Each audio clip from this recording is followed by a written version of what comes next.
Now, bodybuilding is one of the oldest forms of human endeavor, and it was particularly popular amongst the ancient Romans, Greeks, and Egyptians. Modern bodybuilding developed in the late 19th century with greater focus on a lot of, improving physique, developing muscular physiques. But in the 1970s and 1990s, it blew up, thanks to the legends like Arnold Schwarzenegger, Franco Colombo, Lou Ferrigno, and others. Now, bodybuilding has also been credited for the development of many of the gym equipment that you see in modern gyms today, and also hundreds of bodybuilding contests are held annually across the world. And bodybuilding continues to fight for recognition as a sport and even acceptance in the IOC as an Olympic event. Well, joining us tonight, all the way from Fort Myers in Florida, United States of America, is a very good friend of mine, a former Nigerian champion. He's now an international bodybuilding star. It is with great pleasure that I'd like to welcome Ifesinachi Friday to Game On tonight. Brother, thank you so much for joining us tonight. It's a pleasure to have you. Well, it's one of the biggest men I've ever met. Quick story, guys. There was a day that Friday and I were actually driving in. Friday, you remember this story? We're actually driving in a car, and somebody ran into us. So by then, I too was just, I was an amateur bodybuilder, not like him. So I came out of the car. Like him now. No, I'm still not like him. I came out of the car. Friday came out of the car. The driver said, please, Biko, I'm not even contesting. How much do you want us to pay? All because, I just happen to have the Nigerian... transfer your name to this is the Musculero. No, not true. Well, Friday, thank you so much for joining us tonight on Game On. It's a pleasure to actually have you on the show, brother. So tell us, so for those who don't know, just quickly tell us briefly, who is Friday Ifesinachi and how did you get into bodybuilding? Friday Ifesinachi, I'm originally from Enugu State, Nigeria, but I'm from Abia State. I grew up in Port Harcourt a little bit, so I started bodybuilding out of the passion and zeal I have for being aesthetic and a little bit hunky. I will use the word hunky because growing up as a little boy, I was very skinny. I love being skinny. So at 5 years old, I watched my role model, Arnold Schwarzenegger, one of his movies called Canon the Barbarian. So I fell in love with his physique. I loved the way he looked. So I was like, when I grow up, I want to become like him, you know what I mean? So when I got to like 19, I started watching WWE. I loved the way the guys looked. That was the whole beginning of wanting to look this way.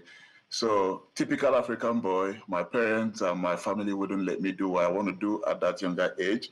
So when I got to 21, I think 21 years old, I was much independent and I started the journey. I just started trying to be a little bit muscular, not to become a professional bodybuilder. Then after doing the first local show in Port Harcourt, then I started discovering more about the sport and how far I could go with it and how much I can achieve with it. So then from there, I started aspiring for more shows. Fast forwarding to 2014, I did win Mr. Universe Africa. Then 2015, I won the Mr. Flex Nigeria, and I defended that. So with that fame and a little bit of exposure, I started getting international recognitions, and that took me to Dubai. So working with a fitness firm there, that exposed me to doing a lot of international shows. I did a couple of international shows in Dubai, in Malaysia, in some other countries. So I've been pushing through, and finally, 2023 last year, I won the Amateur Olympia in India, which earned me my professional card. So to the glory of God, I'm now a professional bodybuilder, and I'm getting ready to compete with the best of the best in the world. So the goal is to do Arnold Classic Ohio, coming March, and New York Pro, and hopefully you'll get our qualification to Mr. Olympia, which is the biggest stage of bodybuilding in the world. Absolutely. So as it stands now, Ifesinachi Friday is one of the best bodybuilders in the world. Thank you. Tell them, let them know. But it's an incredible journey that has basically taken you like 10 years so far. What's been the major challenges that you've faced in this journey? Yes. So one of my major challenges coming from Africa as a typical African boy is you never get that support. You never get that love that you want. Less supplies like equipment, food and stuff, because people don't have knowledge about it. So when you carry muscle as an African boy, everybody look at you like a tout, Aguero. you know, what is this upward with this muscle? Where will you go with this muscle? Can you make money with it? Can you Wait. Before you continue, good? Friday, I mean, that's a picture of you eating like food for like 10 people. Just how much do you eat? You know, that's how much do you need to eat every day in order to maintain your physique? I eat between 5,000 to 7,000 calories in my off-season out of balanced diet. So like 60% carbohydrate. Wait. We don't understand calories. Mention, is it like you eat like 10,000 wraps of a bar, or you eat like one full pot of beans? I eat between 6 to 8 times a day. So every 3 hours I eat. You eat between 6 to 8 times a day. Yeah, 6 to 8 times a day. In this Nigeria, that's why he's abroad. That's why he's abroad. It's not an economy friendly. In Nigeria, they just appreciate it. Family will discourage you, friends will discourage you. Everybody will not give you that support you wanted because they don't understand what you're doing. So the best thing that happened to me was leaving Nigeria to practice what I do abroad. In abroad is very much appreciated. You make money from it, you make fame, you make a living, a good living a decent living from it. So in abroad, it's well appreciated. We have the resources in terms of well-equipped gym and nutrition, and most of our supplements and the vitamins. It's very affordable here compared to somebody who's living back home. So that's the advantage. But the advantage back home is we have raw organic food.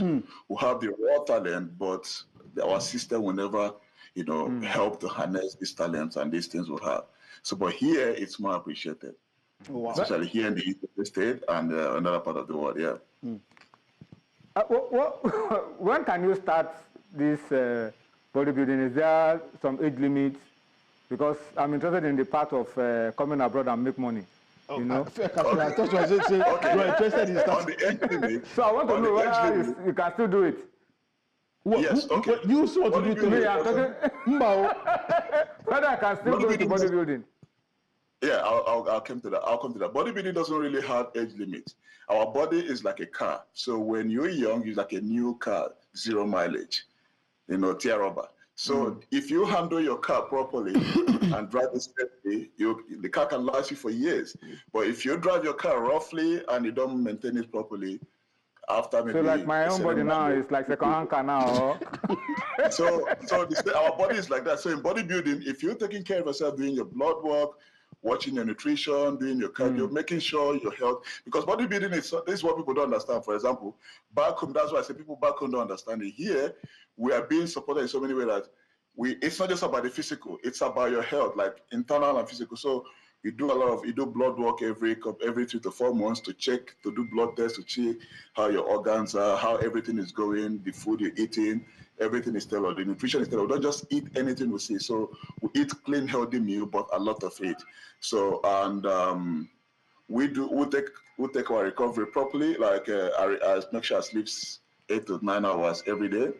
And I do my workouts at least 2 hours and cardio 1 hour. So everything is aligned together. So finding the balance between fitness, your health, and building muscle. So it's not just about building muscle, because you can actually have muscle without being held inside. So for longevity, bodybuilding is healthy for longevity.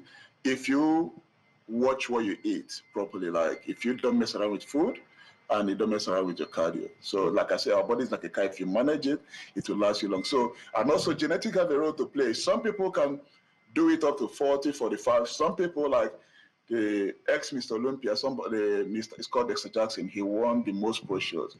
He competed up to the age of 53. And I know another guy who competed up to 57. There are some people in 60 who's competing. So, and there are people who retire at the age of 35. So bodybuilding is just like every other sport. You see some footballers, for example, who retired at the age of 32, 33. Look at Cristiano Ronaldo. He's 40, almost 40, and still playing because he's taking care of himself. He's managing his health, his fitness very well. So other players who are not disciplined and taking care of themselves like that, like he does, at 30, 33, they can't function anymore because they don't have discipline. They eat bullshit. They drink a lot of alcohol. They just get lousy with that. We're actually running out of time. I would have loved to continue this conversation. I have a very quick question. Okay, great. And it's a very unpopular opinion. Good evening, Mazi. Okay. I don't think bodybuilding is a sport. At best, I think it's a pageant. I just wanted to land my point, and that's why I think when you win your competitions, they are called Mr. Olympia, right? And The biggest one, yeah. yeah, the biggest one. And when it comes to bodybuilding, I don't think that there are penalties for going outside a restricted area of scoring points or something like that. I think at Or best, doping, do they test for drugs? yeah, so I think for me, at best, I am more comfortable calling it more of a pageant, not a sport. I know Like that an artistic display, I know right? training is involved. I know that all of that is involved, but I feel a bit uncomfortable, especially when Koiki was going into the terrain of talk about getting to the Olympics. I think that is why maybe I also might be skeptical about it a bit. But I just don't think that it is a sport. Okay. But I believe that it is a competition that people can go in there and show everything that they can show at the end. Just before you answer that question, Friday, I just want to add to the fact that, the IFBB has actually been a member of the IOC since 2000. They've been trying to get Olympic accreditation so that they can be an Olympic sport. Yeah, and looking at the fact that breakdancing featured at the Olympics, why can't bodybuilding aspire to be an Olympic sport? I just want you to answer Wale's question regarding why he doesn't think it's a sport, and also if there's a possibility that one day we might see bodybuilding at the Olympics.